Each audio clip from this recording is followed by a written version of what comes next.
सुप्रसन्ना झा की कुछ कविताएं। पहली कविता, तुम्हारे संग। जीवन की आपाधापी से दूर, समुद्र तट पर हम संग संग, जैसे क्षण भर को थम गया हो समय का अविराम प्रवाह। अस्तांचल की अरुणिमा आकाश में स्वर्णिम रेखाएं उकेरती हुई, और हम उस सौंदर्य के साक्षी बनकर निशब्द निस्पंद। ना कोई प्रश्न, ना कोई उत्तर, केवल लहरों का मृदुल स्पर्श और तुम्हारा समीप होना, मानो समस्त कोलाहल से मुक्ति का एक शांत उद्घोष। उस डूबते हुए सूर्य में मैंने पाया एक गूढ़ संदेश कि हर अस्त में भी एक नूतन उदय का आश्वासन निहित है।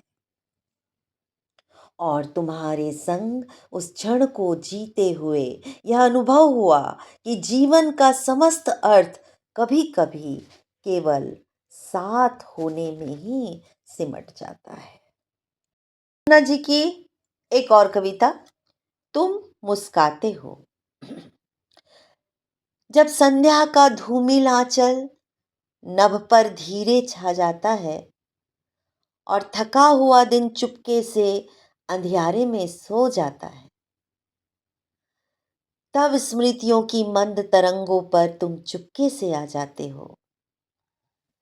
जब मलया नील की मृदु गति में जब मलया नील की मृदु गति में वन का पल्लव हिलता है, निर्जन पथ पर चांद अकेला शांत सुधा सा खिलता है, तब नीरव उर की वीणा में तुम चुपके से मुस्काते हो। जब जीवन के सूने क्षण में पीड़ा गान सुनाती है और व्याकुल मन की सरिता स्वयं तटों से टकराती है, तब करुणा बनकर प्राणों में तुम चुपके से आ जाते हो। मेरे हर एकांत क्षणों में कोई गीत तुम गाते हो। मौन हृदय की गहराई में तुम चुपके से मुस्काते हो। सुप्रसन्ना जी की एक और कविता, हमारा प्रेम।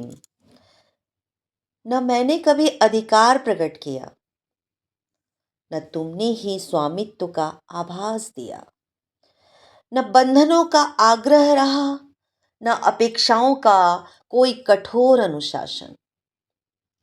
फिर भी हमारे मध्य का संबंध अटूट अविचल सजीव बना रहा। दाम्पत्य संबंध में बंधे होने पर भी जीवन सदा प्रिय प्रेयसी सा मधुर बना रहा, जहां औपचारिकता का कोई स्थान न था, केवल आत्मीयता का सहज विस्तार था।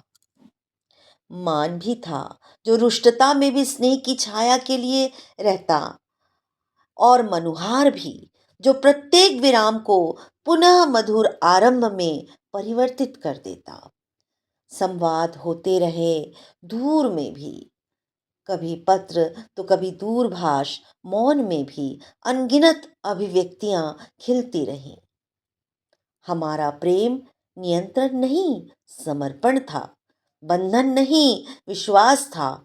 और यही कारण है कि समय की समस्त परीक्षाओं के मध्य भी यह संबंध अविराम, अखंड, अनश्वर बना रहा। सुप्रसन्ना जी की एक और कविता, हमारा प्रेम। मंत्रों की पावन ध्वनियों, प्रार्थनाओं की निर्मल आभा और स्वास्तिक के शुभ प्रतीकों के मध्य हमारा प्रेम हमारे जीवन में मंगल वृष्टि बनकर अवतरित हुआ। जैसे किसी दीर्घ तपस्या के पश्चात देवालय के कपाट खुलते हों और करबद्ध प्रार्थना में उठे हाथों पर अचानक आशीषों का अक्षत झरने लगे, वैसे ही हम मिले। हमारा स्नेह केवल प्रेम नहीं, अपितु किसी वैदिक ऋचा सा मन के अंतरतम में गूंजता एक पवित्र उच्चारण। हमारा मिलना मानो देहरी पर अल्पना का खिल उठना, मानो निस्तब्ध संध्या में शंख का मंगलमय ध्वनि।